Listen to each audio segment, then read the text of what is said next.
Picture this 300 warriors standing shoulder to shoulder in a narrow mountain pass, outnumbered 1,000 to 1. The air is thick with the smell of sweat and iron, the ground trembling under the weight of an empire's fury.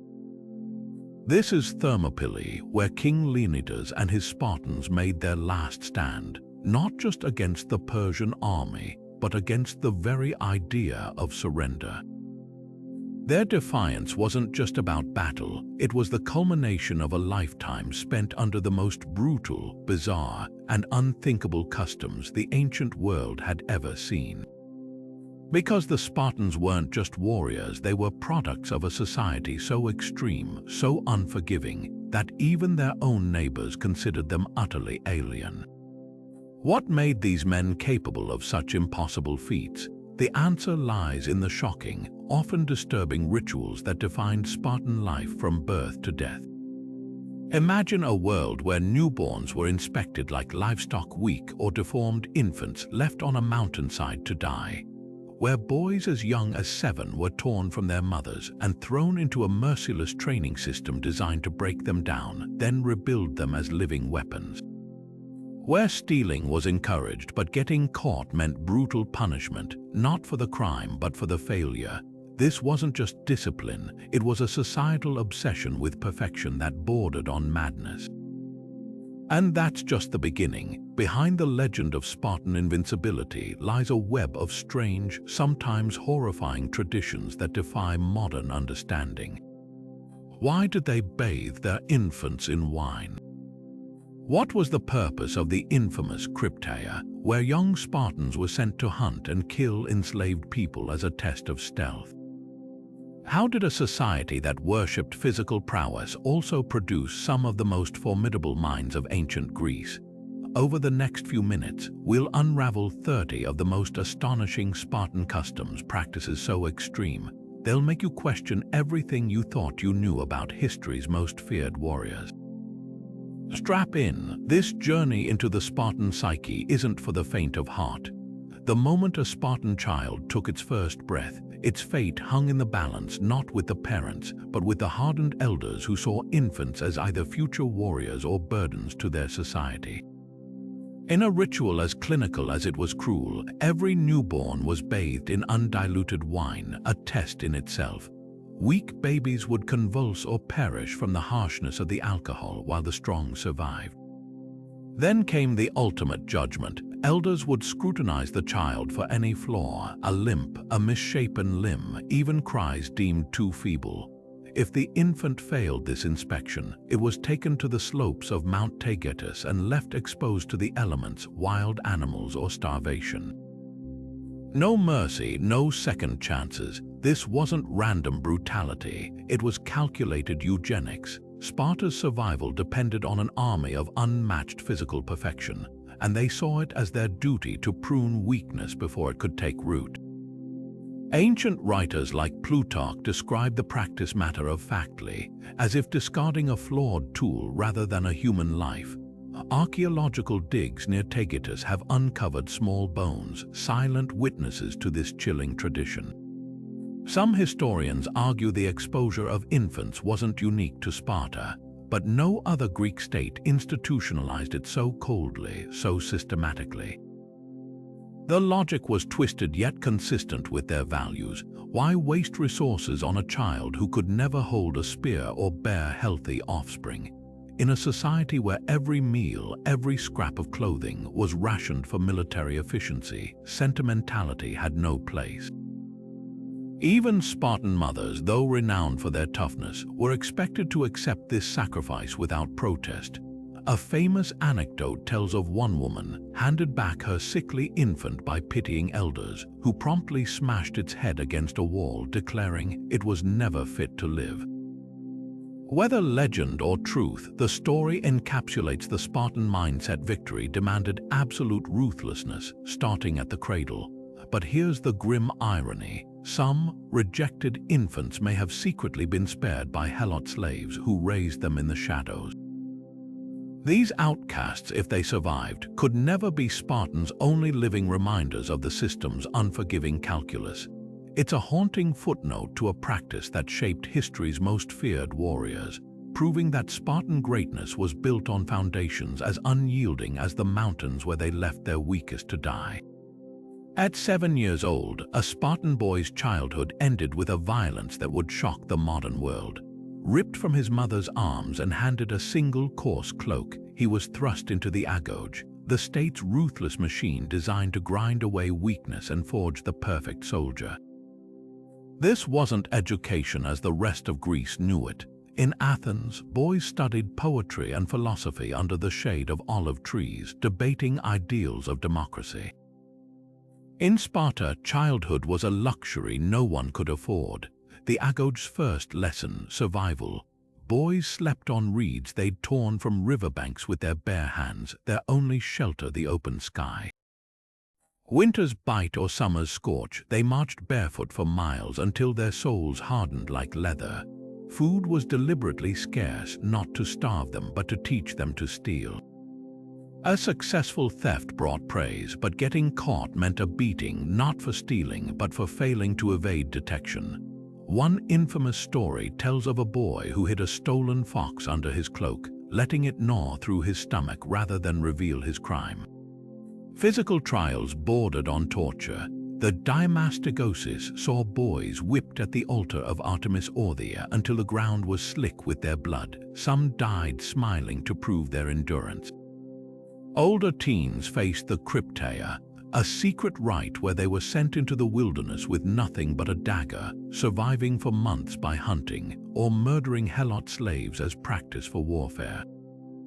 Yet the Agoge wasn't just about brutality. It cultivated something far more dangerous: absolute loyalty. Boys were grouped into herds under older mentors, forging bonds stronger than family. They learned to fight not as individuals but as a single, unbreakable phalanx. When an Athenian once mocked a Spartan's short sword, the reply was chilling: "It's long enough to reach your heart."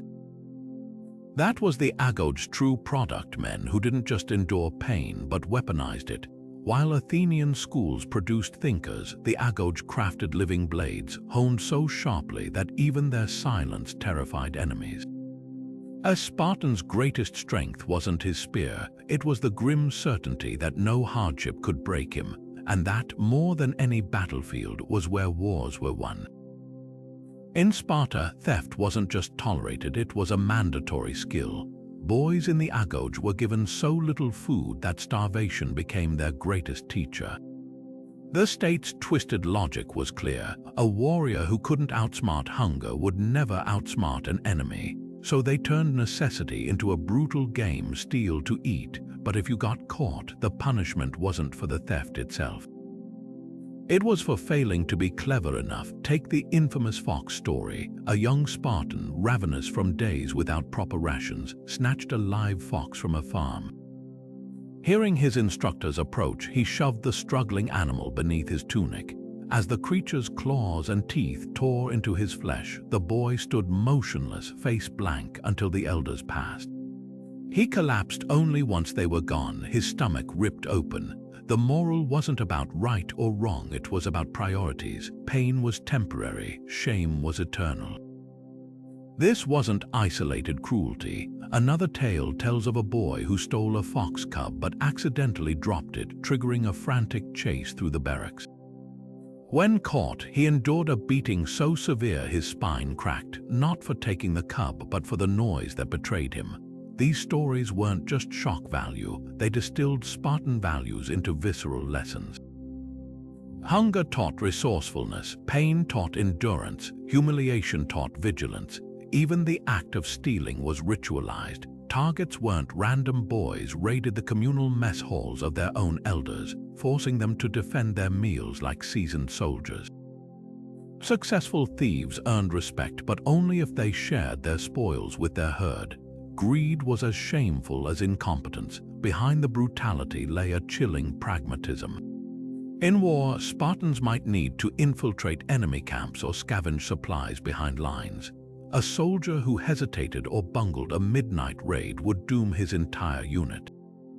So the Agoge didn't just create thieves, it created ghosts, men who could move silently, strike swiftly, and endure anything. Yet there's a dark irony here. While Spartan boys perfected the art of theft, their society depended on the labor of enslaved helots who actually produced the food being stolen. The very system that praised cunning in the young relied on the oppression of others. Even in their training, Spartans were rehearsing the hierarchy they'd enforce as adults, where survival wasn't just a skill, but a privilege carved from someone else's suffering.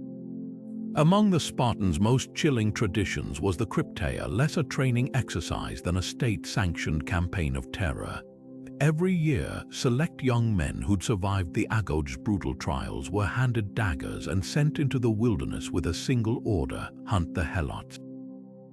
These enslaved people, who outnumbered Spartans 10-1, were the backbone of their economy, but also their greatest fear. A single rebellion could topple the entire system, so Sparta's solution was preemptive bloodshed. By day, the chosen youths hid in mountains, surviving on stolen scraps.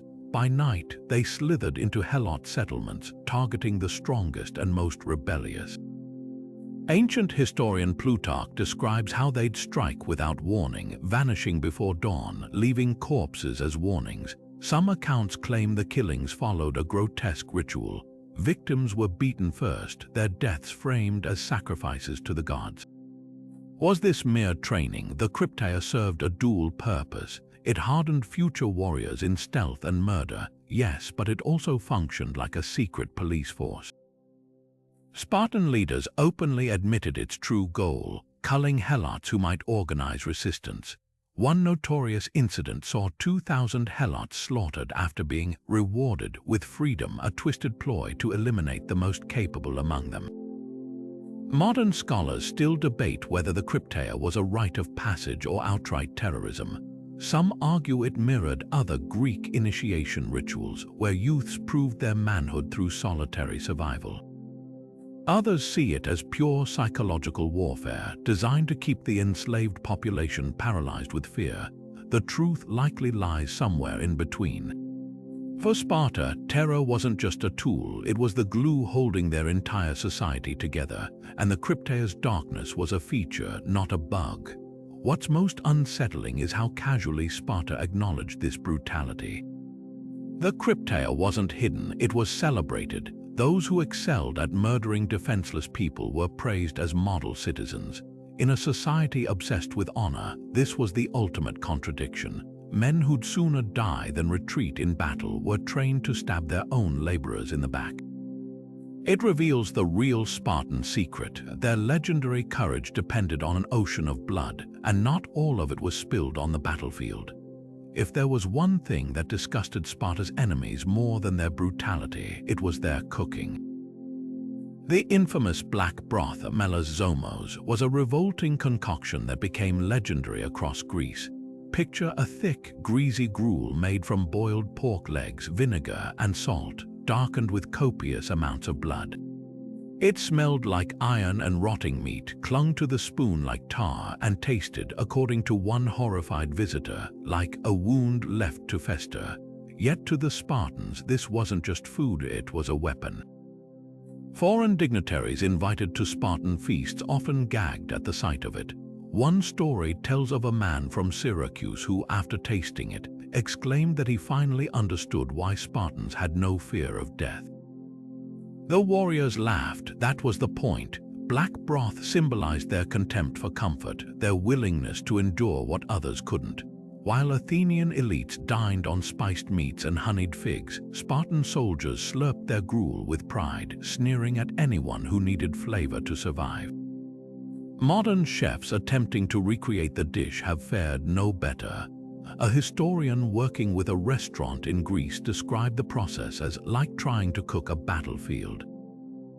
The vinegar curdled the blood into rubbery chunks, the fat congealed into a waxy film, and the smell lingered for days. The chef, after one spoonful, reportedly spat it out and rinsed his mouth with wine, only for the Spartans to mock him from across the centuries. But there was pragmatism beneath the performance. black broth provided maximum calories with minimal ingredients essential for a society always on the brink of war. Every Spartan citizen, from king to foot soldier, ate the same slop in the communal mess halls, reinforcing equality through shared disgust. Even the broth's name was a taunt. Black, not just from blood, but from the soot of the cauldrons it simmered in for hours. The ultimate irony, Spartans didn't live exclusively on this nightmare fuel. Excavations reveal they secretly enjoyed cheeses, figs, and even occasional meat, but only after proving they could stomach the broth first. It was a test, a way to weed out the weak before they reached the battlefield. Because if you couldn't endure your own dinner, how could you ever face a Persian spear? While the rest of Greece glittered with gold and silver coins, Sparta took pride in its currency, clumsy iron bars, deliberately designed to be useless. A single wagon load of this money couldn't buy you a decent meal in Athens, and that was exactly the point. Spartan leaders saw precious metals as corrupting, a gateway to greed that would soften their warriors. So instead of coins, they forged heavy iron bars, dunked them in vinegar to make them brittle, and declared this the only legal tender. Imagine trying to buy bread with a rusted chunk of metal the size of your forearm. The bars were so unwieldy merchants needed wagons to transport even small sums. Foreign traders laughed at the absurdity, often refusing to accept what amounted to scrap metal.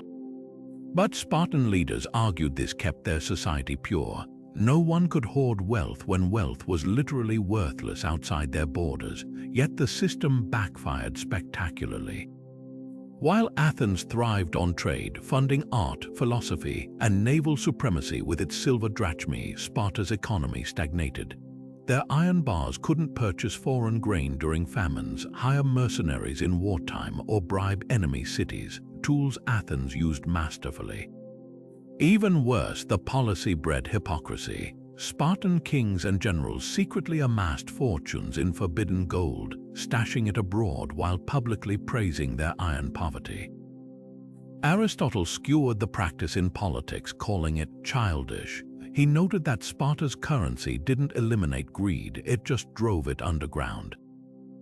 Worse, by isolating their economy, Spartans made themselves dependent on the very helot labor they despised.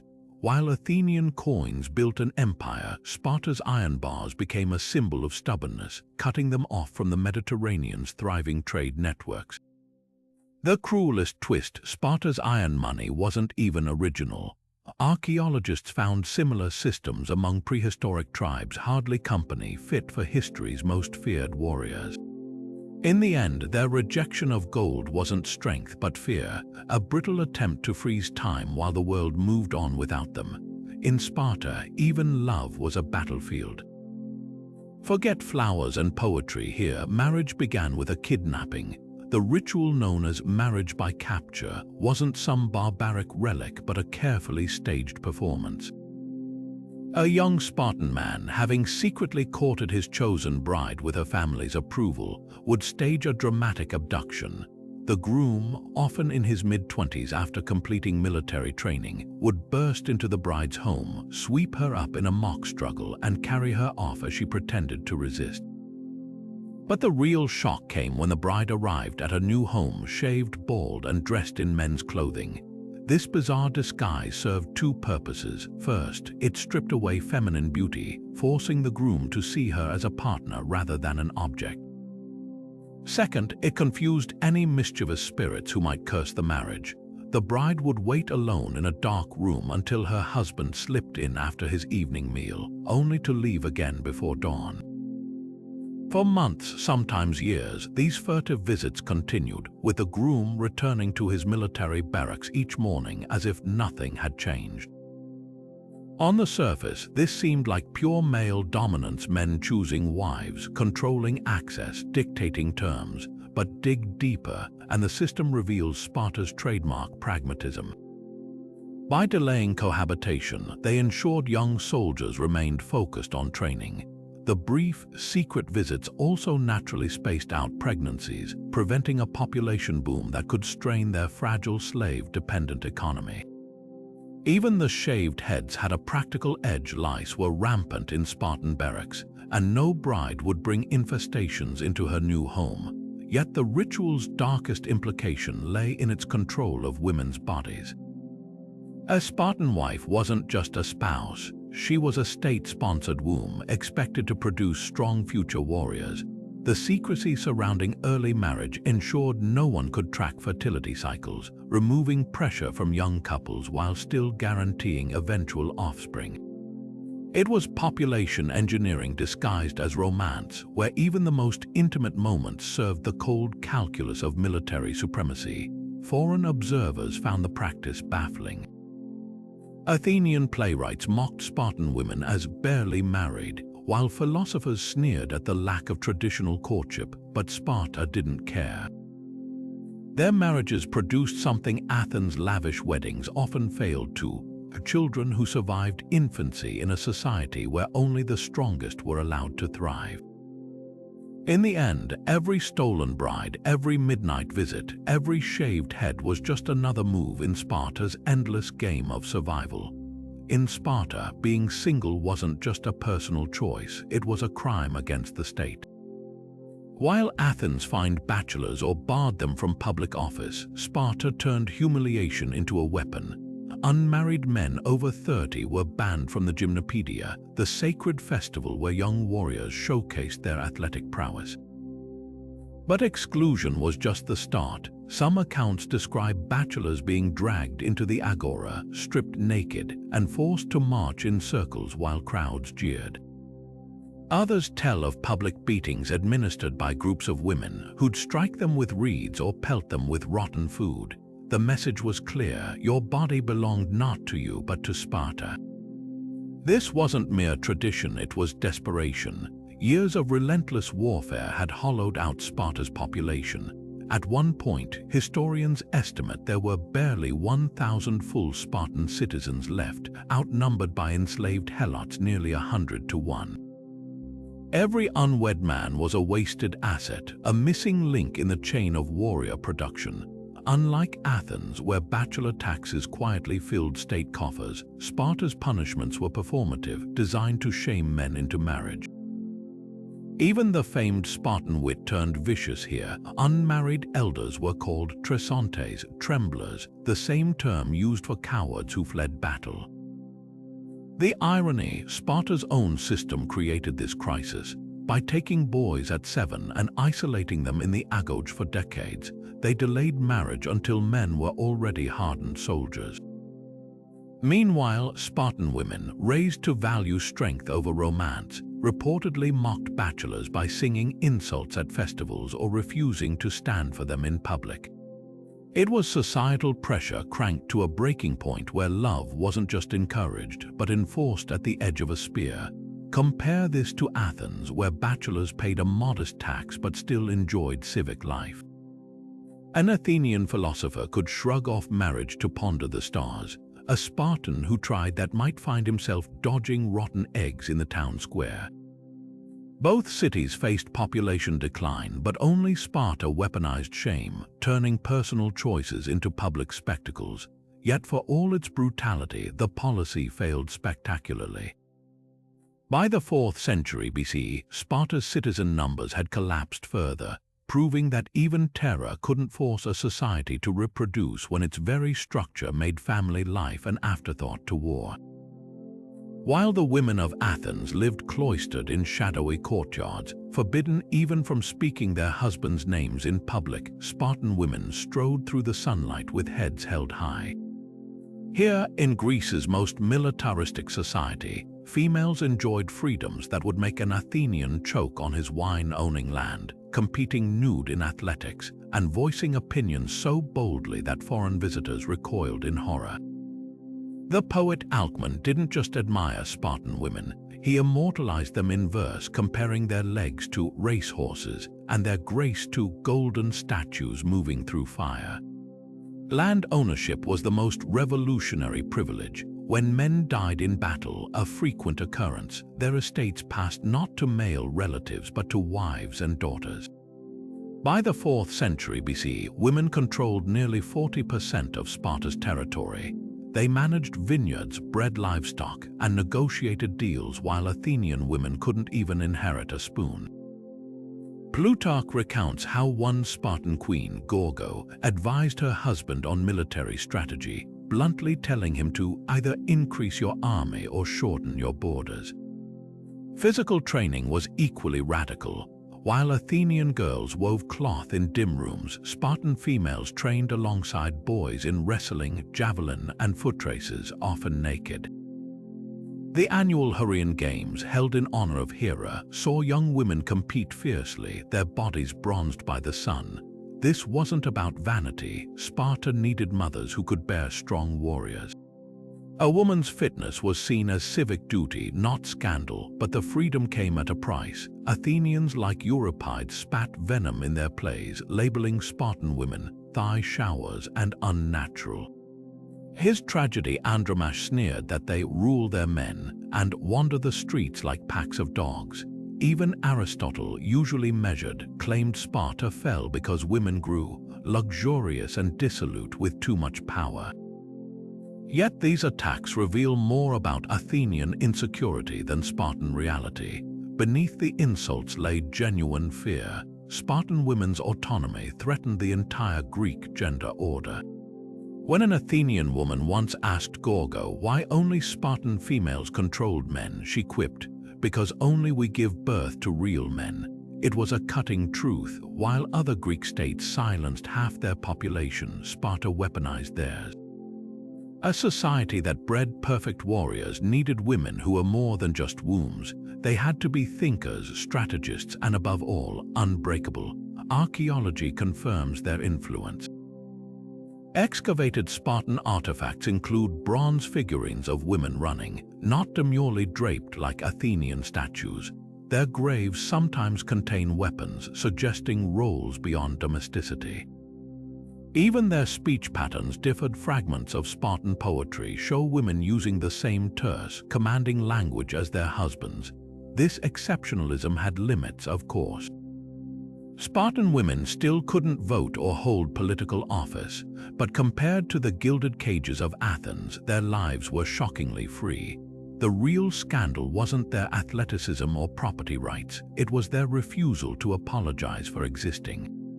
In a world where most women were ghosts, Spartan females stood visible, vocal, and utterly unashamed.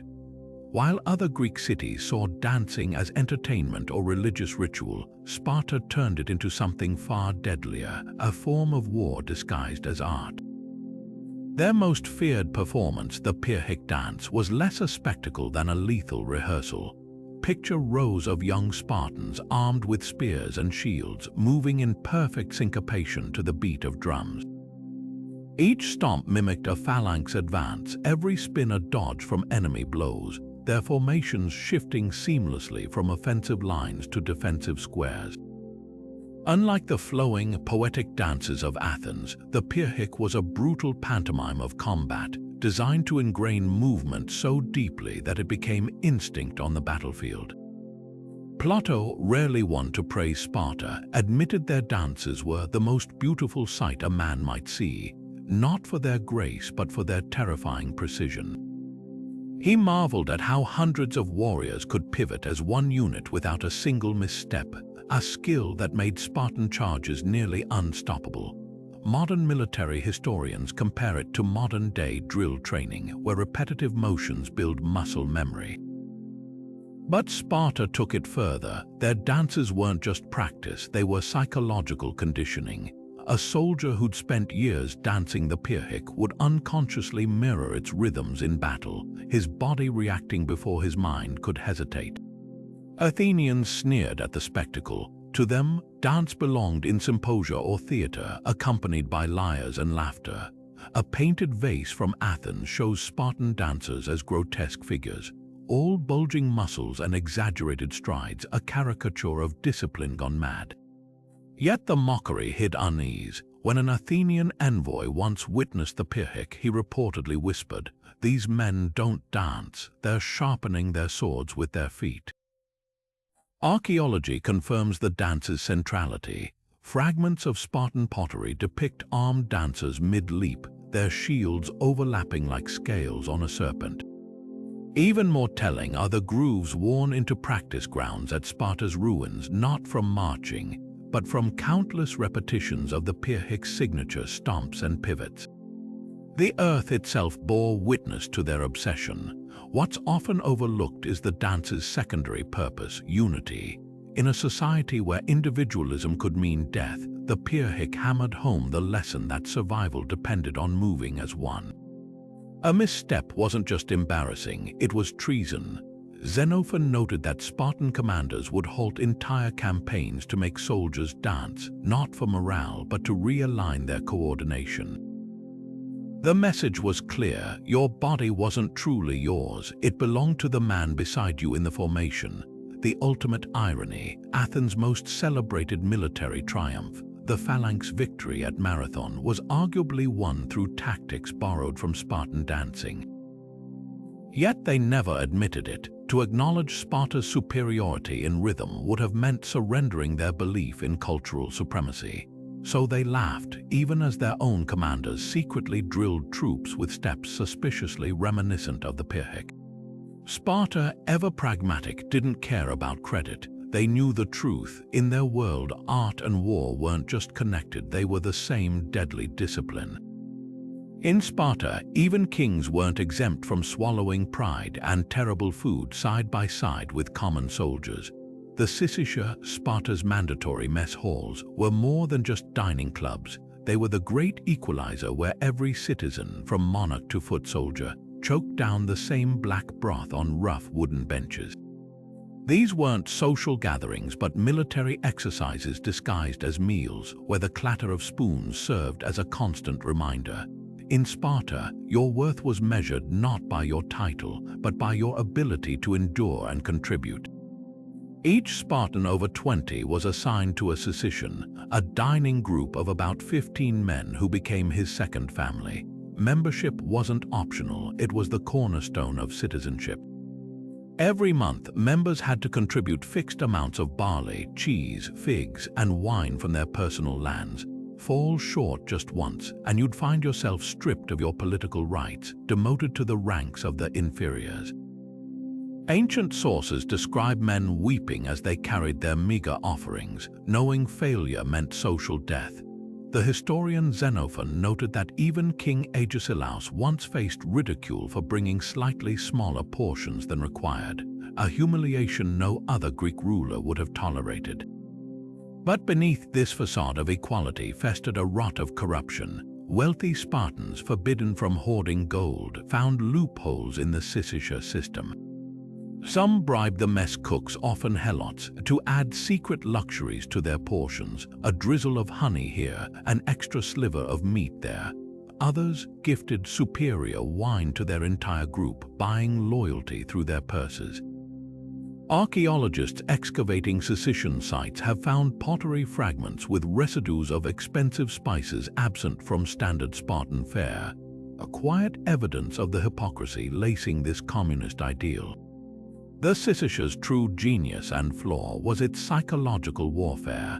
By making men police each other's contributions, Sparta turned suspicion into a virtue. Your messmates weren't just companions, they were auditors who could destroy your status with a whispered accusation. Plutarch recounts how one man, unable to meet his quota after a poor harvest, begged his group for leniency. They responded by pelting him with crusts of bread until he fled the hall. He hanged himself that night, his suicide deemed proof of the system's effectiveness rather than its cruelty. At its best, the Syssitia forged unbreakable bonds. Men who ate together for decades could anticipate each other's movements in battle, their rhythms honed by countless shared meals. At its worst, it became a theater of performative poverty, where the rich flaunted influence through subtle indulgences while the poor clung to scraps of dignity. Modern militaries still echo this concept with communal dining, but none have weaponized it quite like Sparta, where a missed meal could cost you not just your honor but your very identity. The altar of Artemis Orthia wasn't just a place of worship, It was a stage for one of Sparta's most brutal rites, where pain became an offering and blood stained the earth like sacred wine.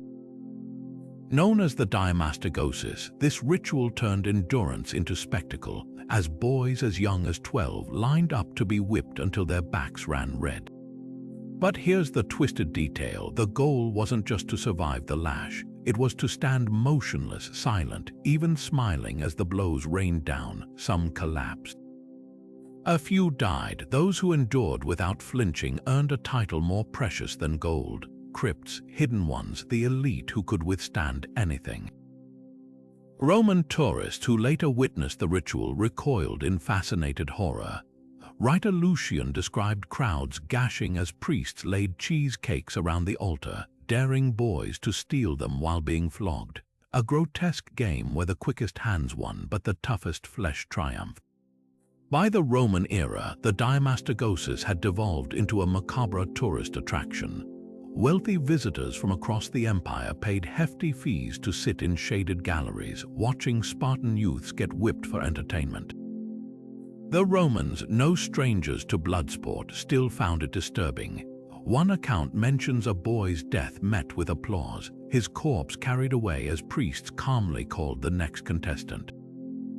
Historians still clash over the ritual's true purpose. Was it a test of devotion to Artemis, the huntress who demanded suffering as tribute, or was it psychological warfare, conditioning Spartans to laugh at pain? The goddess's epithet Orthia, the upright, hints at a darker layer. Some scholars argue the whips symbolized her wrath, punishing Sparta for an ancient sin, the execution of her priestesses. Others see it as pure martial theater, a way to weed out the weak before they reach the battlefield. Archaeological evidence adds chilling context.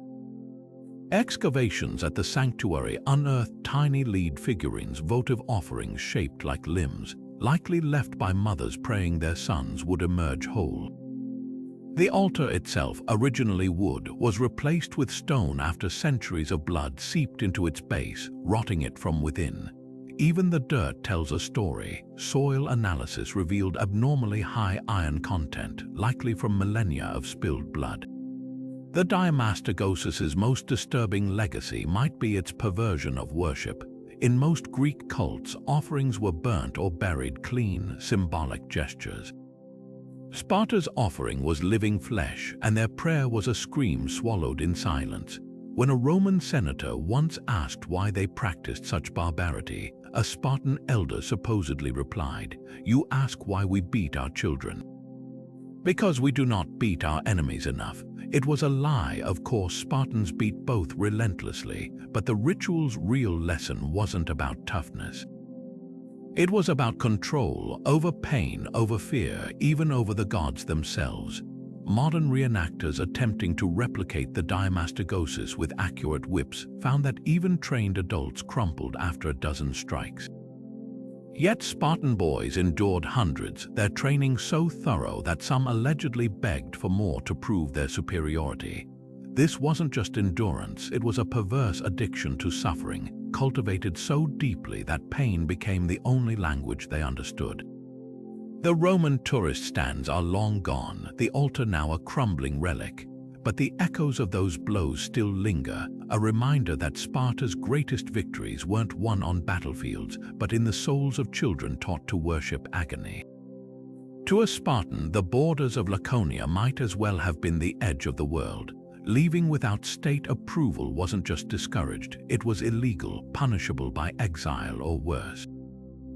While Athenian ships crisscrossed the Mediterranean, trading silks from Egypt and spices from Phoenicia, Sparta's gates swung inward, locking out foreign influence as fiercely as they locked in military secrets. The law was blunt. Any Spartan caught abroad without permission would be treated like a deserter. This wasn't mere xenophobia, it was ideological warfare. Sparta's leaders feared foreign ideas more than foreign armies. A hoplite exposed to Athenian democracy might question his kings. A youth dazzled by Corinth's luxuries could lose his taste for black broth and reed beds. Even the Olympics, that sacred truce of Greek unity, posed a threat. Spartans dominated the games, winning over 40% of recorded victories, but athletes traveled under heavy supervision.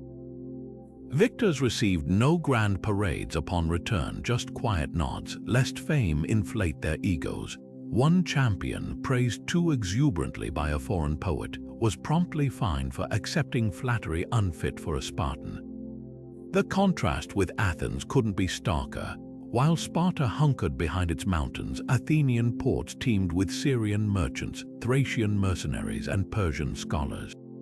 Socrates debated with foreigners in the Agora. Spartan elders whispered warnings about soft words from softer men. Where Athens saw opportunity in exchange, Sparta saw only contamination. This isolation bred fatal weaknesses. By the 4th century BCE, Sparta's tactics, once the terror of Greece, had grown stagnant. Athenian admirals adapted Persian naval strategies. Spartan generals still marched in the same rigid phalanxes their great-grandfathers used. Even their legendary discipline withered. When the Theban general Epaminondas crushed them at Leuctra in 371 BCE, he did it with innovations Spartans had dismissed as foreign tricks. The bitter irony: Sparta's laws couldn't stop the very decay they sought to prevent. Wealthy Spartans smuggled in exotic goods through helot intermediaries.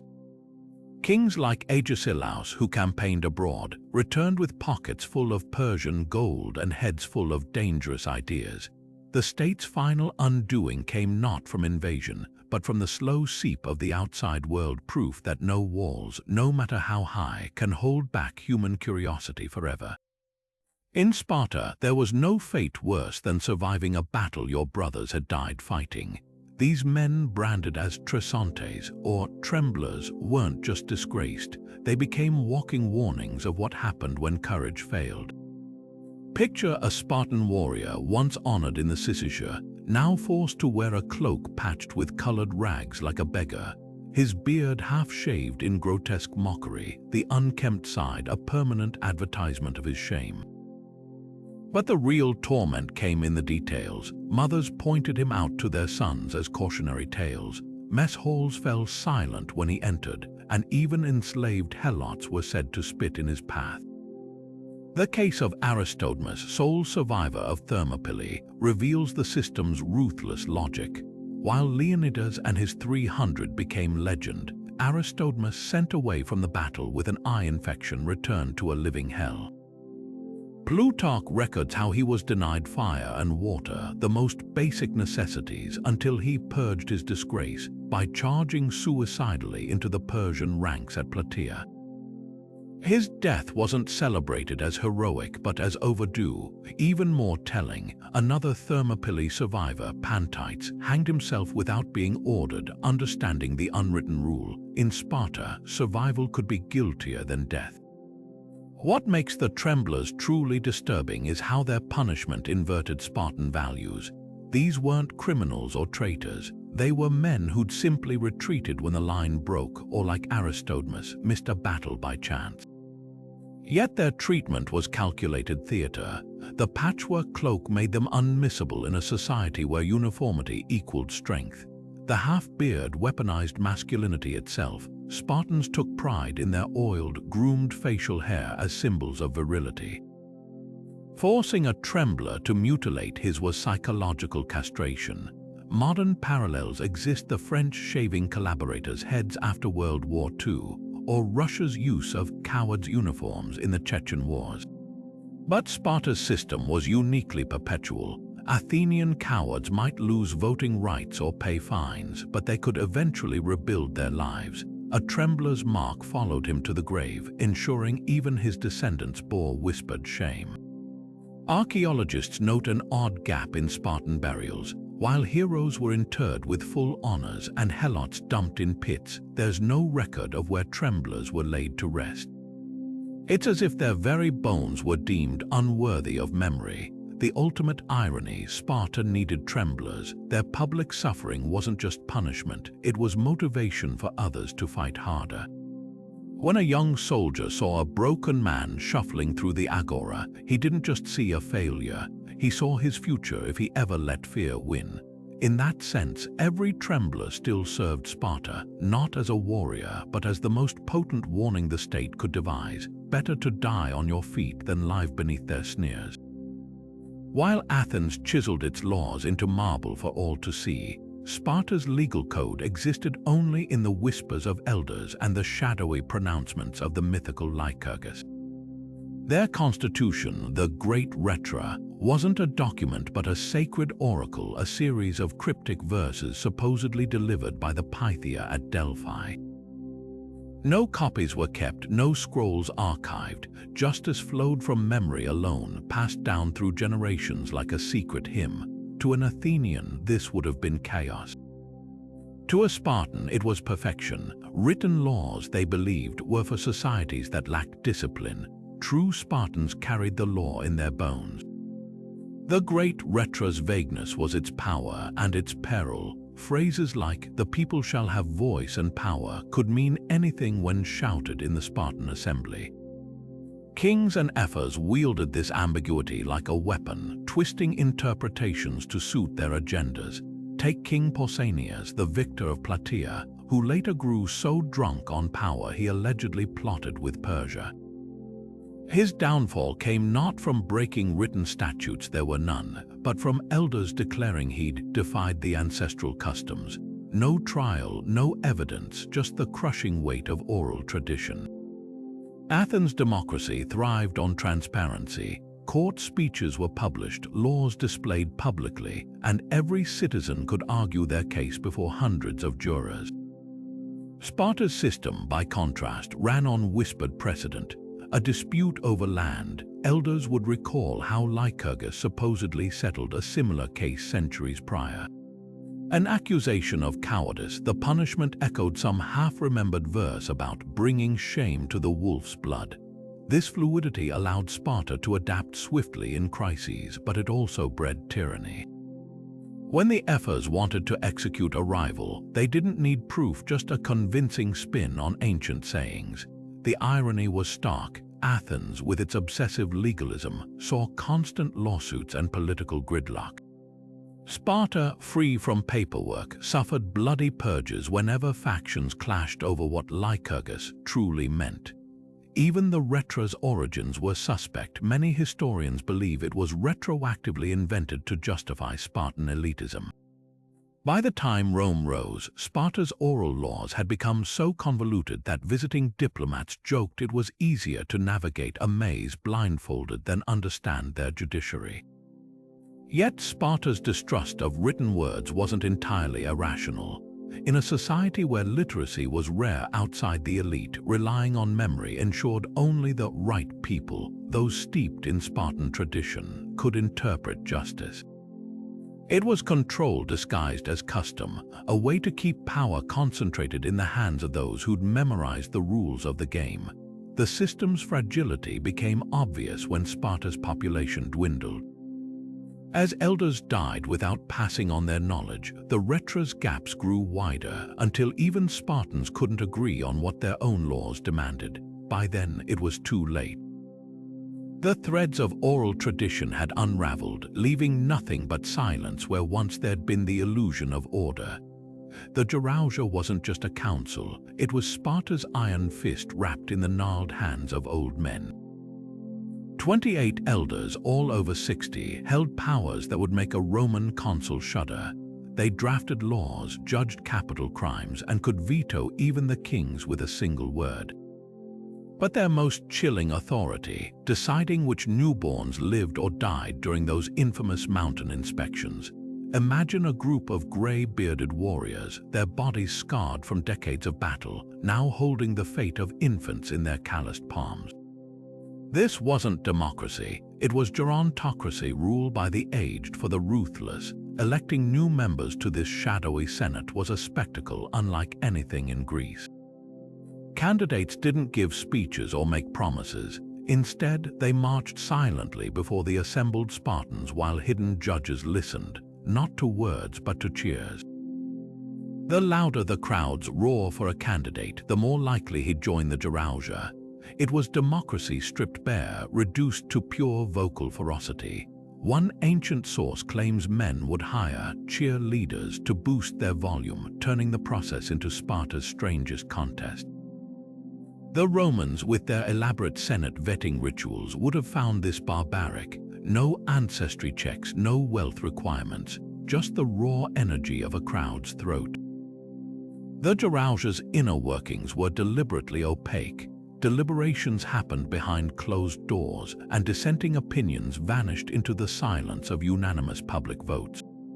When King Cleomenes tried to reform the council in the 3rd century BCE, the elders didn't argue, they simply declared his proposals contrary to Lycurgus' will and buried them. Their meetings took place in a building ominously called the Skiers, or Shadow Hall, where sunlight never touched the debates, yet the Jarauja's true power lay in its glacial pace. While Athens' assemblies could pass laws in days, Spartan proposals required multiple readings across months, ensuring no decision was made in passion.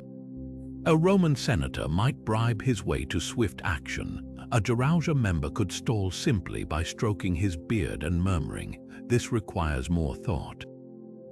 The system bred caution, sometimes fatally. When Thebes invaded Laconia in 362 BCE, the elders debated evacuation plans so long the enemy nearly reached Sparta's gates before they settled on resistance. Archaeology hints at their dominance. Excavated Jarauja seats are wider and higher than other civic benches, carved from imported stone rather than local wood. A fragment of pottery shows an elder holding a tiny figure, possibly symbolizing his power over life itself. The contrast with Rome's Senate is stark. Where Roman elites wore purple stripes to flaunt status, Jarauja members dressed like paupers, their authority radiating from silence rather than splendor. The ultimate irony, these men who worshipped stability became architects of Sparta's decline. Their resistance to naval expansion left the city helpless against Athens' fleet. Their insistence on agricultural tradition starved the treasury. By the time Rome rose, the Jarauja was a relic, a council of ghosts ruling a corpse. But in their prime, they were the perfect instrument of Spartan ideals, slow, unyielding, and utterly merciless. In Sparta, even the gift of song was weaponized. Unlike other Greek states where music was entertainment or divine offering, Spartan choruses were boot camp for the soul. Every citizen, from wiry boys to grizzled generals, was required to join state-mandated choirs not for artistic expression but as psychological conditioning. Their songs had one purpose: to erase fear of death through rhythm and rhyme. The poet Tyrtaeus, a former Athenian ironically revered in Sparta, composed hymns so potent they were said to stiffen spines before battle. His verses didn't celebrate love or beauty, they glorified dying with your boots on. It is beautiful when a brave man falls among the front ranks fighting for his homeland. But to see a man running from the spear's flight is the most shameful thing. These weren't metaphors, they were neural rewiring. Spartans marched into combat singing these lines in perfect unison, their voices syncing with their heartbeat, turning poetry into a war cry. Dionysius of Halicarnassus recorded how Spartan boys practiced these hymns while digging trenches or polishing spears, the melodies hammered into them as thoroughly as drill commands.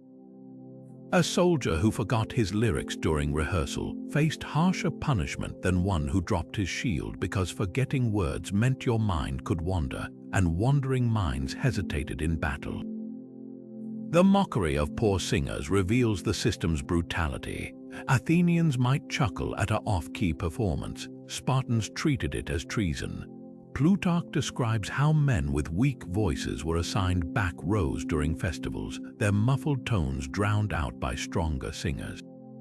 In extreme cases, they'd be yanked from the chorus mid-song and forced to stand alone, silent, while the group continued without them, a living metaphor for what happened to those who couldn't keep pace in war.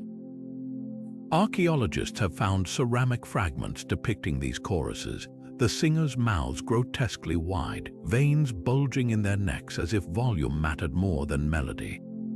Even the spaces where they practiced were designed for acoustics of control.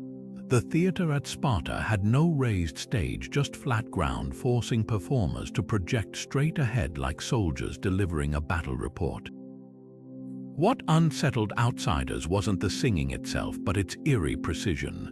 When an Athenian visitor once heard a Spartan chorus, he shuddered, saying their voices moved, as one throat, one will. That was the point. Harmony in song taught harmony in combat. A phalanx that could hold a chord without a single wavering note could hold a line against 10,000 Persians. Tyrtaeus' most chilling contribution wasn't his lyrics, it was their afterlife. Spartan mothers reportedly sang his hymns to infants instead of lullabies. Imagine a child falling asleep to verses about the sweet dust of battle and the red flower of death. By the time these boys joined their first chorus, they'd already spent a lifetime marinating in the poetry of sacrifice. No wonder their enemies claimed Spartans didn't fear death. They'd been serenading it since birth. The Crypteia's darkest operations weren't just about killing, they weaponized shame in ways even Sparta's enemies found grotesque. Historical fragments describe a twisted ritual where helots were dragged to the Syssitia, Sparta's communal mess halls, and forced to drink undiluted wine until they collapsed. To Greeks, who mixed water with their wine as a mark of civilization, this was calculated degradation. But the horror came next. Any helot who drank too deeply, slurring words or stumbling, was beaten to death on the spot for showing Spartan weakness. The message was clear: you're not fit to share our vices, let alone our freedoms. Some scholars argue this was pure psychological terrorism. Spartans believed drunkenness revealed true character. Their own youths were tested with alcohol to observe behavior. By forcing helots to fail this test publicly, they reinforced the lie that enslavement was natural. Others see darker humor at play. Athenaeus records how Spartans laughed as enslaved people gulped wine, calling it proof that dogs will lap poison if allowed. Either way, the spectacle served Sparta's hierarchy. It entertained citizens while reminding helots that even their pleasures could become death sentences. Archaeological evidence suggests the ritual's theatricality. Digs near Syssitia ruins reveal abnormally large wine jugs with spouts designed for rapid pouring, tools for humiliation, not feasting. Worse, some skulls show blunt force trauma consistent with being struck by the heavy ceramic cups themselves. A Spartan poet's fragment boasts of helots dancing red dances, likely a euphemism for the bloody aftermath. The debate continues today. Was this drunken cruelty or cold strategy? Modern parallels exist, from Roman banquets where enslaved people were forced to overeat for guests' amusement, to British colonists intoxicating indigenous people during land treaties. Like Sparta, these were performances of power disguised as revelry, but Sparta's system was uniquely perverse. They didn't just kill their oppressed. They made them complicit in their own destruction, turning despair into a spectator sport. One surviving helot song, passed down secretly, captures the agony. The cup is deep, the wine is dark, and every swallow tastes of Sparta's spear. It's a rare glimpse behind the terror, proof that even under the boot, the human spirit scribbled its defiance in the margins of history. The Hippies were Sparta's most elite warriors, 300 men hand-picked not for their skill with horses, but for their ability to kill on foot. Their name, meaning horsemen, was a deliberate misdirection, a linguistic feint to confuse enemies who might assume cavalry when facing these battle-hardened infantry.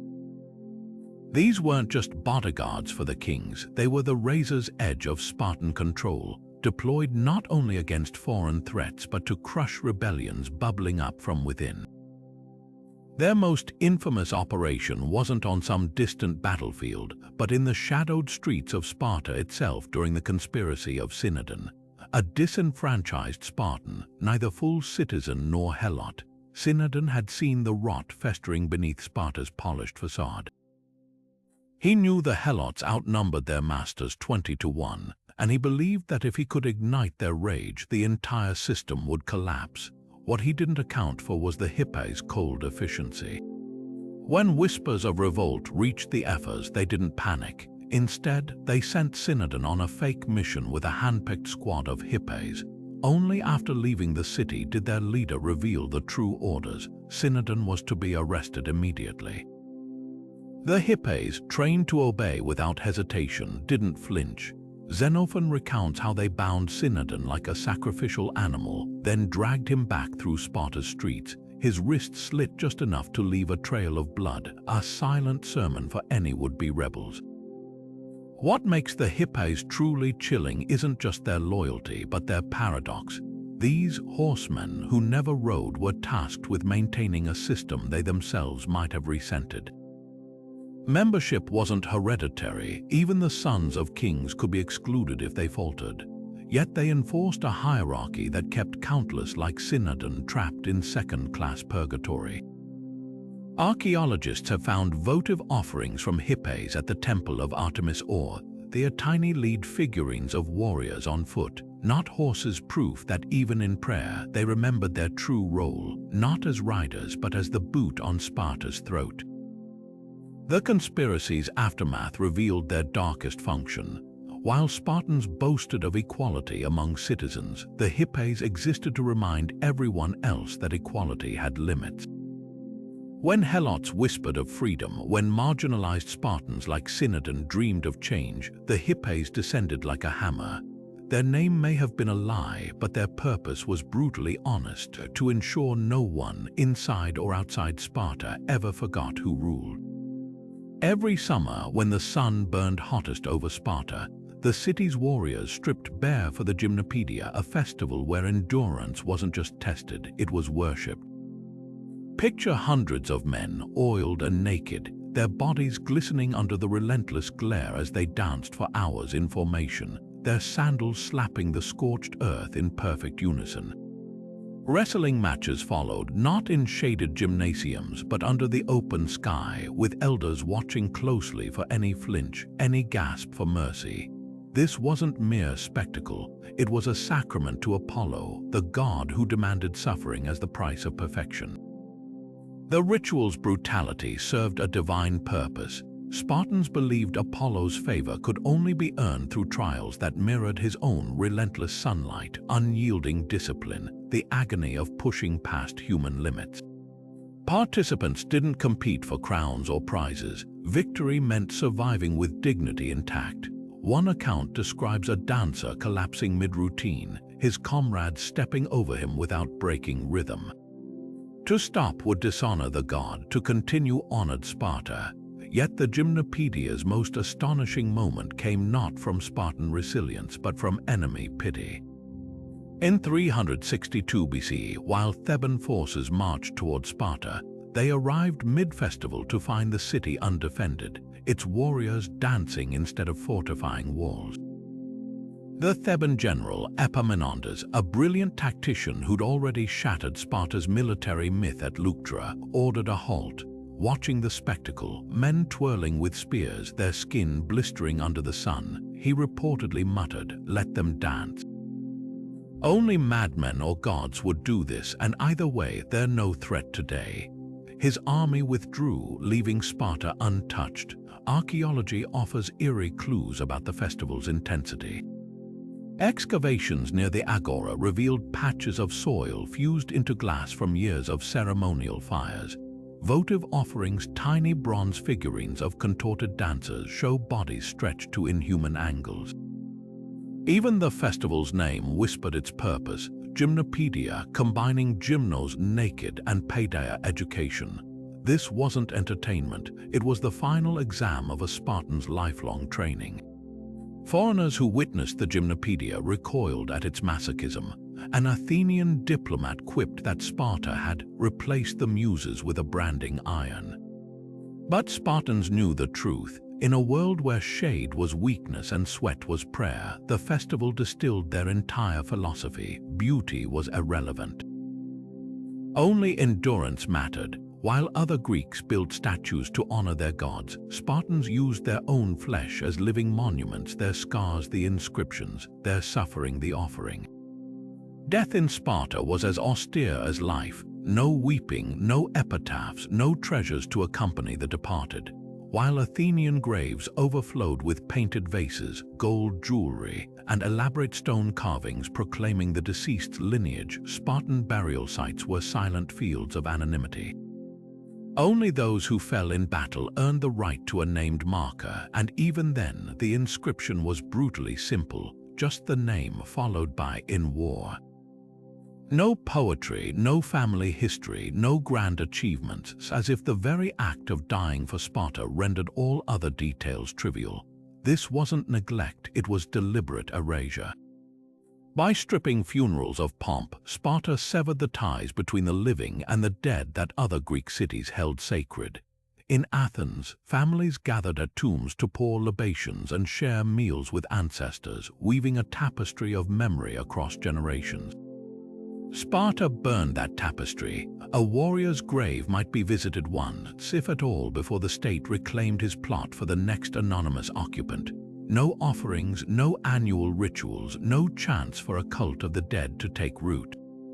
Archaeology paints a stark contrast. Athenian cemeteries like Kerameikos are museums of marble steels, each one a miniature biography carved in stone.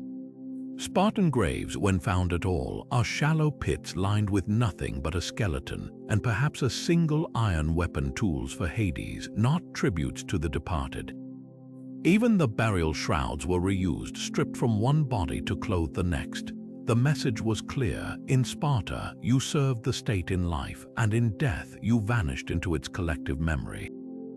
The psychological impact was profound. Without ancestor worship, Spartans owed no loyalty to the past, only to the living, breathing machine of their society. An Athenian might fight to honor his forefathers. A Spartan fought because his phalanx brothers demanded it. This absence of lineage also prevented the rise of powerful clans. In Athens, noble families used lavish tombs to cement their status, turning graveyards into political billboards. Sparta's egalitarian graves ensured no man, not even a king, could leverage his ancestry for power.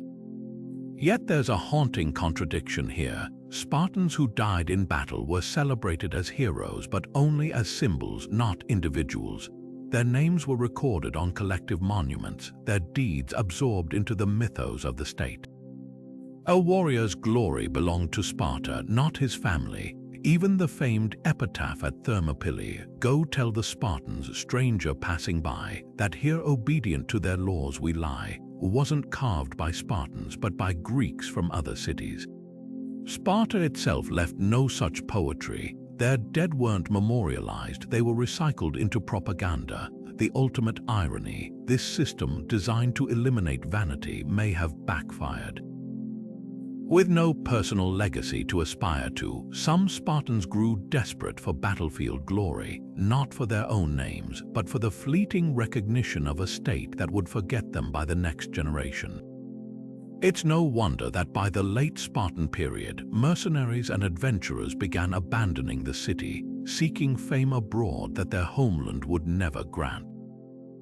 Even in death, Sparta's ruthlessness couldn't fully extinguish the human hunger to be remembered. The Tresontes weren't merely tremblers, they were Sparta's living ghosts, men who had crossed a line no Spartan could uncross. While tremblers were those who faltered in battle but survived, Tresontes were the true outcasts, warriors who had outright deserted their posts. Their punishment was as calculated as it was cruel: stripped of citizenship, barred from marriage, and condemned to a life of such isolation that their bloodlines would vanish as if they'd never existed. In a society where legacy was everything, this was death by bureaucracy. Take the case of Aristodemus and Eurytus, the two Spartans who survived Thermopylae not by chance but by choice.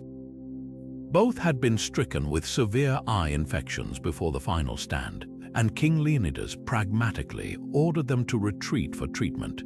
But when Eurytus heard of the 300's impending doom, he turned back blind, weaponless, and charging into the Persian ranks to die with his brothers. Aristodemus, however, returned to Sparta. His survival wasn't just a misfortune, it was an indictment. Though his body healed, his name never did. The other survivors of Thermopylae, those sent as messengers or on other missions, were welcomed as heroes. Aristodemus was marked as a tressus, a deserter, his every breath a reminder of the path he didn't take. The weight of his shame grew unbearable. Plutarch recounts how children mocked him in the streets, how elders averted their eyes as if his cowardice were contagious. Even his own family refused to share fire with him, leaving his hearth cold and his meals uncooked, a symbolic erasure of his place in the community. But the final blow came when no Spartan woman would marry him, ensuring his lineage would end with him. Unlike the tremblers who could at least hope for redemption through some suicidal act of bravery, Tresontes like Aristodemus were trapped in a purgatory of disgrace. His eventual death was both tragic and predictable. At the Battle of Plataea, Aristodemus fought with such reckless abandon that his comrades accused him of seeking suicide rather than victory. He fell under a storm of Persian arrows, his body lost in the chaos. No funeral rites, no marked grave. Sparta's records noted his death but not his sacrifice. The message was clear, even a Tressus's blood couldn't wash away his original sin. Eurytus, the blind warrior who returned to die at Thermopylae, became a legend. Aristodemus, who lived, became a cautionary tale. The contrast was Sparta's lesson in microcosm. It wasn't death they feared, but the wrong kind of survival. To die well was to live forever in song. To flee was to endure a fate worse than any battlefield, a life without honor, a name without heirs, a memory without mercy. Aristotle's disgust was palpable when he wrote about Sparta's women wielding more economic power than the men of other Greek cities. By the 4th century BCE, nearly half of Sparta's territory lay in the hands of widows and heiresses, an unthinkable reality in Athens, where women couldn't own so much as a cooking pot. This wasn't just progress, it was a seismic shift that turned Greek gender norms upside down. When Spartan men fell in battle, as they often did, their estates didn't pass to brothers or sons, but directly to their wives and daughters. Over generations, this created a staggering concentration of female wealth that even Sparta's iron-fisted leaders couldn't ignore. The system's unintended consequences unraveled before their eyes. Wealthy Spartan women, unshackled from the domestic prisons of Athenian life, began manipulating politics through their inheritances. Some refused to marry, leveraging their landholdings to live independently. Others dictated military policy by funding campaigns or withholding crops, like the widow Archelaus, who reportedly bankrolled an entire regiment after her sons died in battle. Aristotle seethed at this inversion of natural order, blaming Sparta's decline on women ruling men through their purses. His venom reveals a deeper terror. Sparta's experiment proved that when women controlled resources, they inevitably reshaped society itself. Archaeology exposes the hypocrisy beneath the outrage. Excavated Spartan estates show women's quarters with stone strongboxes, proof they managed finances directly, not through male intermediaries. A recovered will from the period lists vineyards, olive presses, and even weapons workshops bequeathed from mother to daughter. Meanwhile, Athenian legal tablets obsess over male guardianship, with clauses forbidding women from touching inheritances. The contrast couldn't be starker, yet Sparta's female empowerment carried a brutal caveat. This wealth flowed exclusively through husbands and sons slaughtered in endless wars. The same battles that made Sparta feared also made its women unnervingly powerful. By the time Thebes crushed them at Leuctra, the state faced a crisis. Too much land owned by too few women, while impoverished veterans couldn't afford to marry. The system designed to strengthen Sparta had birthed a new aristocracy, one draped in linen instead of armor, whose power came not from spears but from deeds etched on papyrus. The ultimate irony, Athens mocked Sparta's masculine women while quietly adopting their inheritance laws after military catastrophes. When entire generations of Athenian men perished in Sicily, desperate families began bypassing male heirs to keep estates intact. Even Aristotle's grumbling couldn't stop history's tide. Sparta's women had proven a truth that terrified the ancient world. When death empties the halls of men, survival belongs to those who hold the keys to the granaries. At 19 years old, a Spartan boy didn't graduate from the Agoge, he became its enforcer. Known as the Iron, these young men were given a terrifying privilege: command over the next generation of recruits. Picture a teenager who'd endured 12 years of beatings, hunger, and psychological torment suddenly handed a whip and told to replicate the abuse. It was a cycle of cruelty disguised as leadership training, where the oppressed became the oppressors overnight. The Iron's authority was absolute. He could order younger boys to steal, fight, or endure sleepless nights in the freezing Eurotas River. Disobedience meant fists, kicks, or worse. The state-sanctioned right to correct with violence. Ancient sources describe Irons staging mock battles where boys fought with sticks until blood soaked the dirt, their laughter chillingly absent. This wasn't hazing, it was systemic desensitization. By putting victims in charge of victimization, Sparta ensured its methods would never be questioned. But the most twisted ritual was the cheese theft at Artemis Orthia's altar. Boys were sent to steal cheeses piled high before the goddess's statue, while older youths lashed them with whips. The lesson: endure pain for the team's gain. If one boy faltered, the whole group went hungry. Success meant sharing the spoils, failure meant collective punishment. Archaeologists have found tiny bronze figurines near the altar, offerings from boys who'd survived the ordeal, their bodies crudely depicted mid-scramble, frozen in agony. The psychological manipulation ran deep. By making the Iron both tormentor and mentor, Sparta blurred lines between abuse and camaraderie. A boy might nurse bruises from his Iron by day, then hear that same older youth whisper encouragement by firelight. The duality was intentional, teaching that brutality and loyalty were two sides of the same shield. Modern military academies still use upperclassmen to train newcomers, but none weaponize the dynamic like Sparta, where the line between teacher and torturer vanished completely. Foreign observers recoiled at the chaos. An Athenian visitor once wrote that Spartan training resembled wolves raising cubs with their teeth, yet the system's brilliance and horror lay in its self-perpetuation. Every Iron had once been the boy dodging whips for cheese. By the time he wielded the lash himself, he'd been conditioned to believe the pain was a gift. And so the cycle continued, generation after generation, until the very idea of mercy seemed as foreign as the Persian spices Spartans secretly craved but publicly scorned. Picture the moment: a Spartan commander crouched in a moonlit tent, carving notches into a wooden rod as his army slept. The fate of kingdoms could rest on this simple stick. The Skytoles, ancient Greece's most ingenious military cipher. While Athens relied on blazing fire signals visible for miles, Spartans whispered their secrets through encrypted wood, turning ordinary branches into unbreakable dispatches. Here's how it worked. 2 rods, perfectly identical in thickness and taper, were given to a general and his messenger.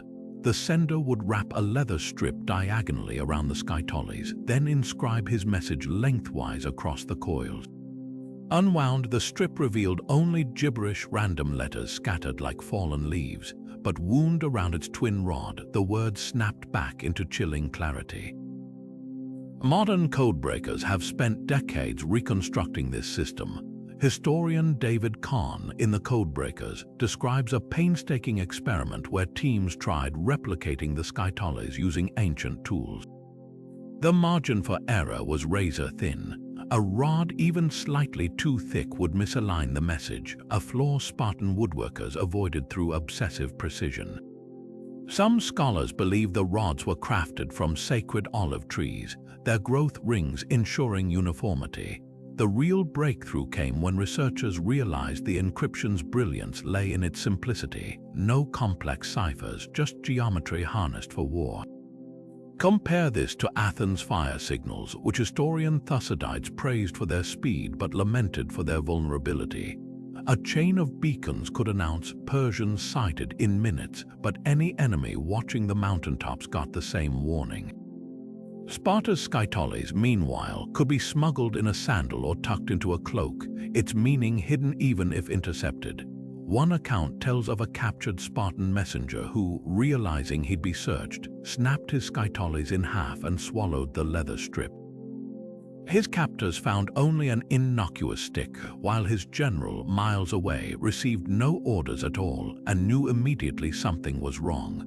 The skytoles' legacy endures in modern cryptography. The NSA's earliest cipher devices used rotating cylinders eerily reminiscent of Spartan rods, proving that sometimes the oldest solutions are the hardest to crack. Athens may have lit the beacons of democracy, but Sparta's twisted sticks lit the way for every encrypted message that followed. Their greatest weapon wasn't just secrecy, it was the understanding that in war, information hidden is often more powerful than strength unleashed. Behind Sparta's ironclad propaganda of absolute equality among its citizens, the famed homoioi, or peers, lay a truth as twisted as the hidden corridors of their palaces. While the state preached uniformity, insisting every Spartan lived in identical houses, ate identical black broth, and slept on identical reed beds, the kings and aristocrats whispered a different reality into their gold-lined cups. Their greatest lie wasn't the Agoge, the Crypteia, or even the brutal exposure of infants. It was the myth that all Spartans were equal. Archaeology shatters this illusion. In the supposed warrior democracy, royal tombs at Thermopylae tell a damning story. Beneath layers of deliberately modest earth, excavators uncovered treasure that would make an Athenian tyrant blush. Solid gold death masks thinner than a fingernail, delicately engraved signet rings, even Persian-style Rhitan drinking vessels looted from battlefields. These weren't just heirlooms, they were proof of a parallel economy flowing beneath Sparta's communist facade. The most damning find, a hidden compartment beneath King Leonidas' purported burial site, its walls lined with silver coins minted not in Sparta's crude iron, but in the forbidden currencies of Athens and Corinth. The hypocrisy dripped into every crevice of power. While common citizens starved if they couldn't contribute their monthly barley quota to the Syssitia, kings dined on imported figs and aged wine served by enslaved attendants. Xenophon, ever the Spartan apologist, reluctantly admitted that royal quarters had certain furnishings not found elsewhere, a masterclass in understatement. Even the Gerouge's 28 elders, those supposed guardians of Lycurgan virtue, secretly passed their seats to sons and nephews like dynastic thrones, ensuring elite bloodlines stayed entrenched. This double standard wasn't just corruption, it was a time bomb. The helots, who outnumbered their masters 20-1, weren't blind to the disparity. Why should they break their backs harvesting olives for a ruling class that flaunted gold while preaching austerity? Revolts erupted with cyclical fury, most brutally in 464 BC when earthquake-shattered Sparta found itself besieged by thousands of enraged helots.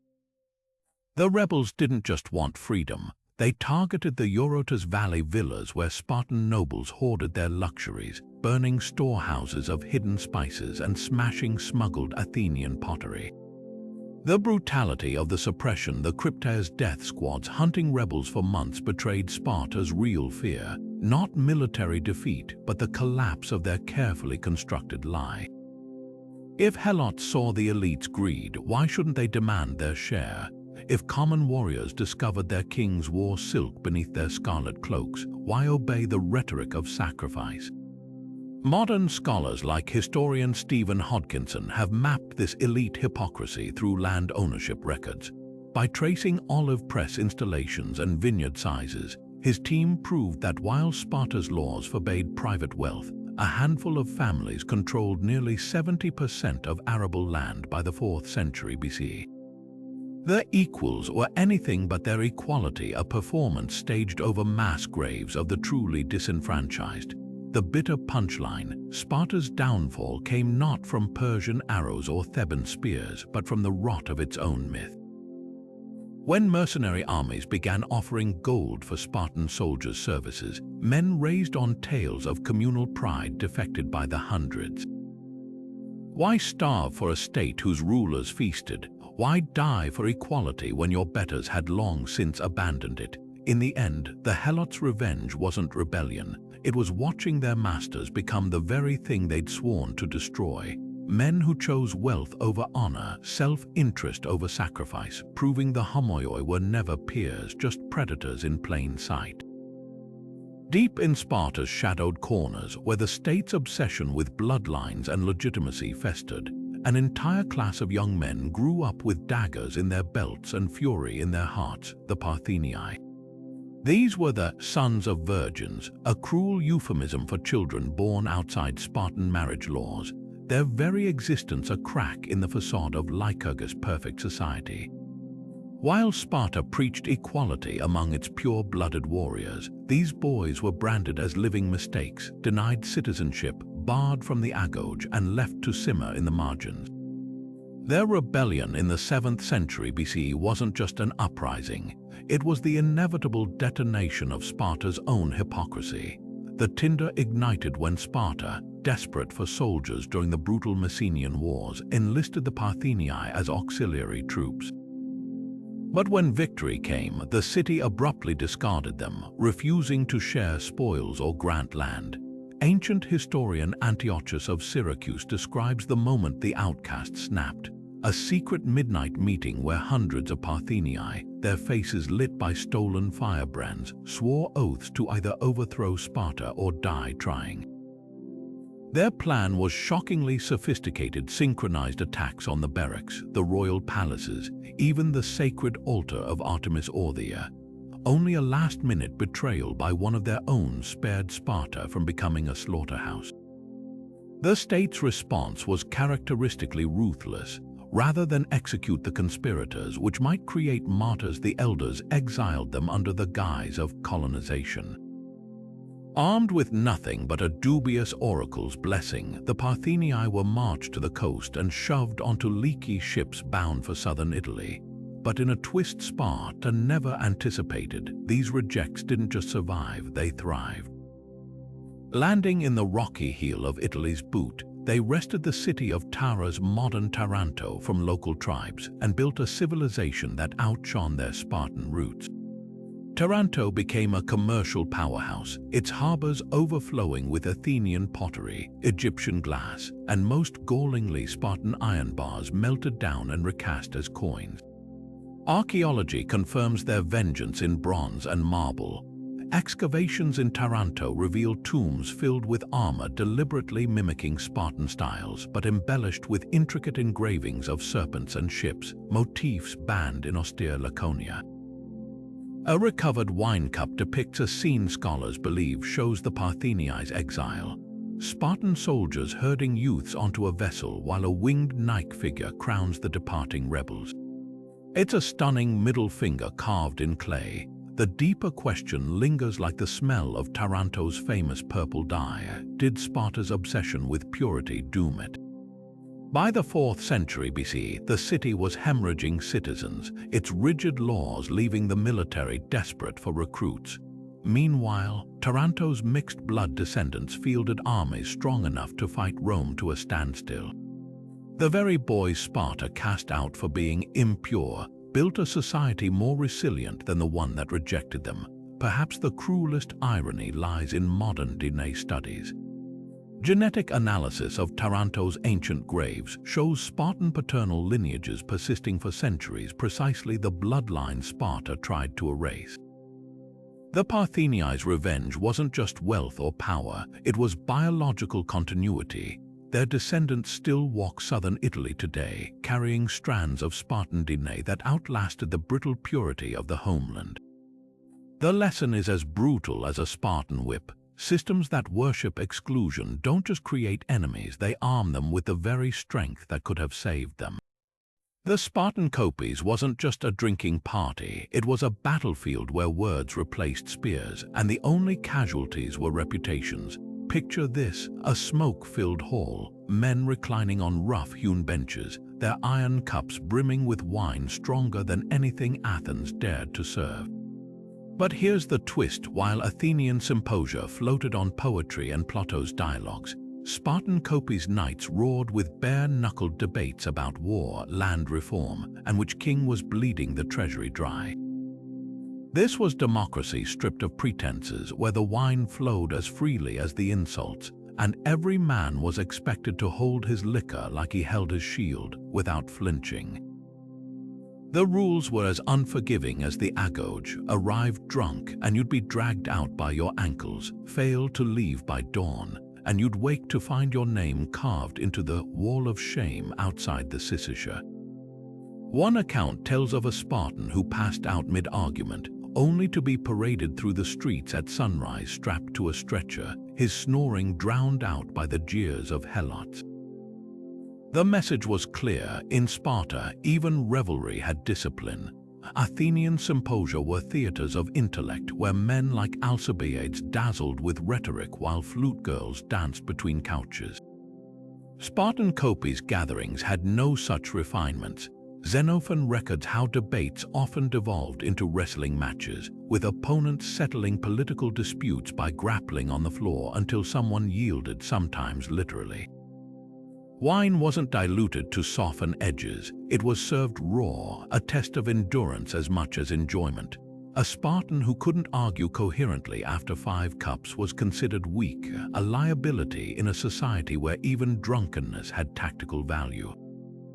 Archaeology reveals the Kopis' paradoxical nature. Excavated Spartan cups are thicker and heavier than Athenian kylikes, designed to survive being slammed onto tables during heated exchanges. Residue analysis shows traces of pine resin in the wine, a preservative that also made it bitter, almost medicinal. This wasn't drink for pleasure, it was fuel for confrontation. The most startling difference: Athenian symposia often excluded non-citizens and slaves. Spartan Kopis knights, helots, were sometimes forced to attend, not as servants, but as living reminders of what happened to those who couldn't hold their wine or their tongues. A drunken helot might be ordered to sing obscene songs or dance clumsily, his humiliation serving as both entertainment and warning. This is the fate of the undisciplined. Yet beneath the brutality lay a twisted genius. The Kopis was Sparta's pressure valve, a place where grievances could be aired before they festered into rebellion. A man who felt cheated in land distribution could scream his anger into the night, only to wake with a pounding head and a problem solved, no knives drawn, no plots hatched. Even the dawn rule served a purpose. It prevented factions from forming in shadowed corners. By sunrise, every argument had to be abandoned, every grudge left in the wine-stained dirt. The ultimate irony: while Athens' elegant symposia produced philosophers who questioned democracy, Sparta's raucous Kopis preserved it. Kings weren't above criticism here, they were routinely mocked for strategic blunders or excessive spending. The difference was by dawn, the insults evaporated like last night's wine. In a society built on conformity, the Kopis was the one place where Spartans could briefly, violently be free. High in the Spartan hills, where the wind whistled through the cracks of an ancient temple, stood twin figures cast in bronze, not mortal men, but gods walking the earth. The Dioskoroi, Castor and Pollux weren't just mythical heroes to Sparta. They were divine bodyguards, their celestial spears shielding every phalanx that marched beyond the Eurotas Valley. While other Greek cities paid lip service to the twins, Sparta's worship ran deeper than ritual. It was a psychological weapon forged in the fires of war. The proof lies in the votive offerings cramming their sanctuaries.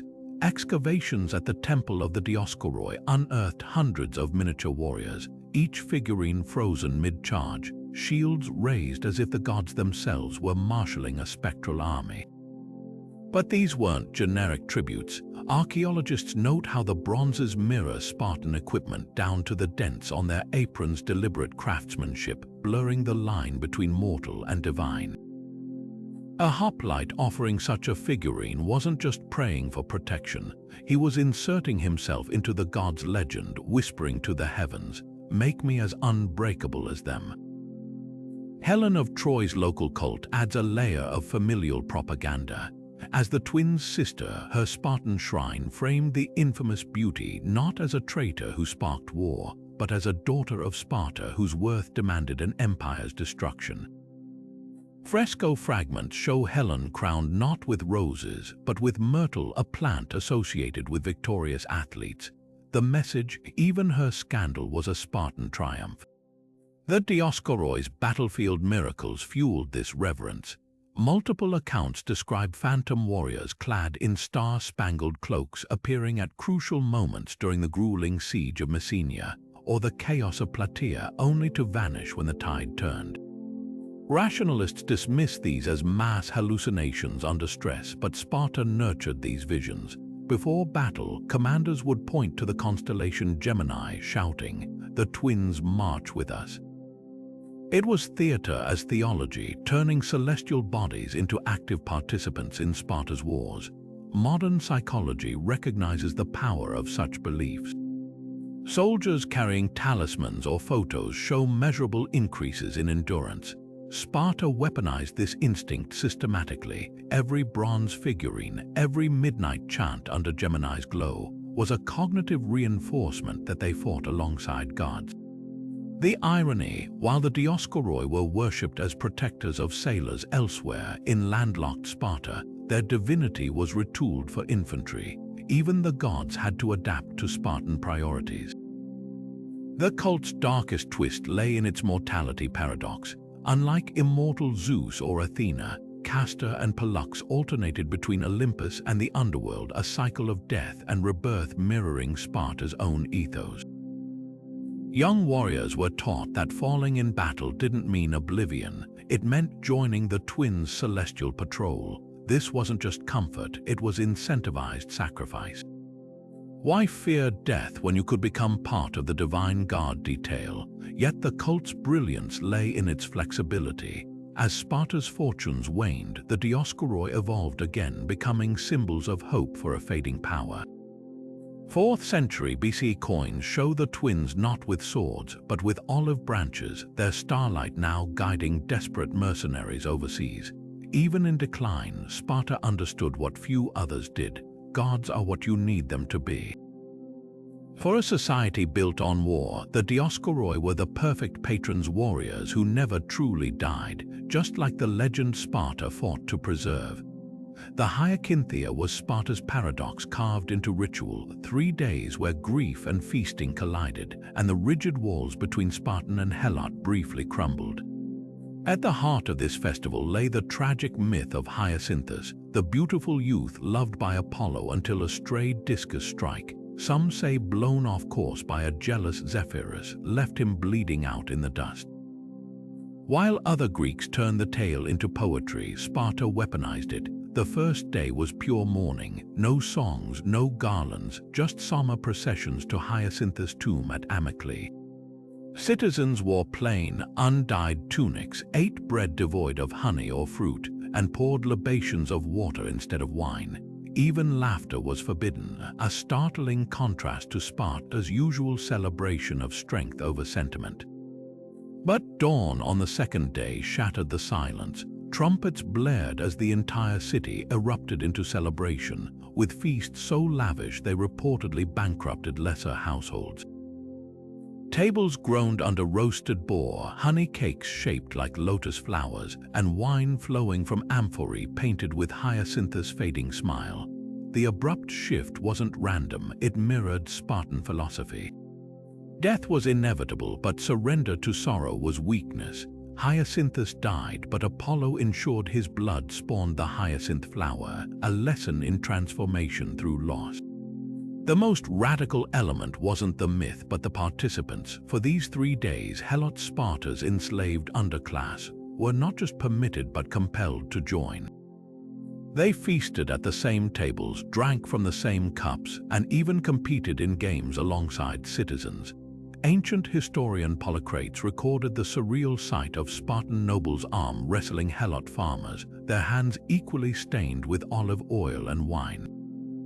This wasn't generosity, it was psychological theater. By granting temporary parity, Sparta reminded the helots of what they lost the other 362 days of the year.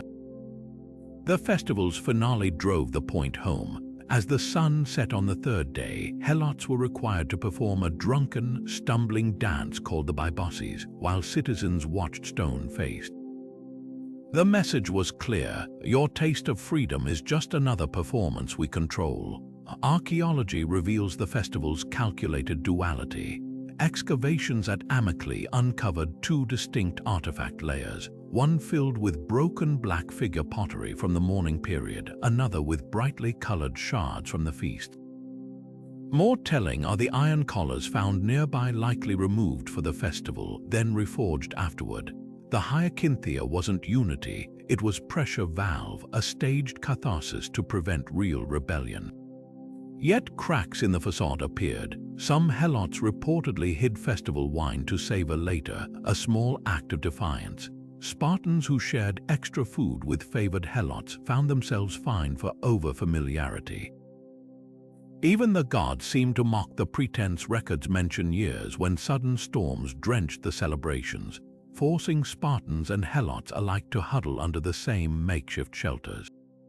For all its engineered control, the Crypteia proved one truth: no society can fully contain the chaos of shared humanity, not even for 3 days. In the end, Sparta's grand experiment in controlled equality became its own undoing, exposing the fragility of the very hierarchies it sought to cement. From the moment a Spartan child took its first breath, it faced a world of calculated cruelty, inspected like livestock, bathed in undiluted wine, and discarded on Mount Taygetus if deemed imperfect. The Agoge transformed boys into lethal weapons through starvation, theft, and public beatings, while the Crypteia turned adolescents into a nightmare of state-sanctioned murder.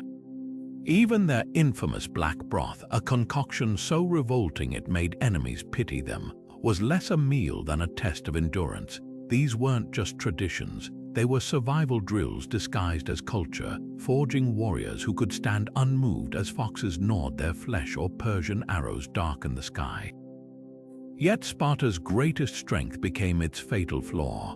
The same brutal customs that birthed an army of unbreakable soldiers also strangled adaptability. While Athens evolved, embracing naval power and intellectual innovation, Sparta doubled down on its obsessions: purity, pain, and the illusion of perfection. Their refusal to reform the Agoge left them with dwindling citizen soldiers. Their mockery of currency crippled trade. Even their legendary discipline backfired. When Thebes outmaneuvered them at Leuctra, Spartans died in droves rather than retreat from outdated tactics. The society that pruned weakness so ruthlessly in its infants couldn't recognize its own systemic rot until it was too late. So here's the chilling question: could you have survived a day in Sparta? Imagine waking at dawn to a breakfast of that rancid black broth, then sparring until your knuckles split on your opponent's teeth. Would you keep silent as the lash carved stripes into your back, or crack under the weight of a culture where even laughter was weaponized? Drop your answer in the comments, and if this glimpse into history's most extreme society left you equal parts fascinated and horrified, hit subscribe. Because this is just the beginning. From the Viking berserkers to the samurai's bushido, our next deep dives will tear open the darkest, most thrilling chapters of how far humans will go in the name of war, honor, and survival.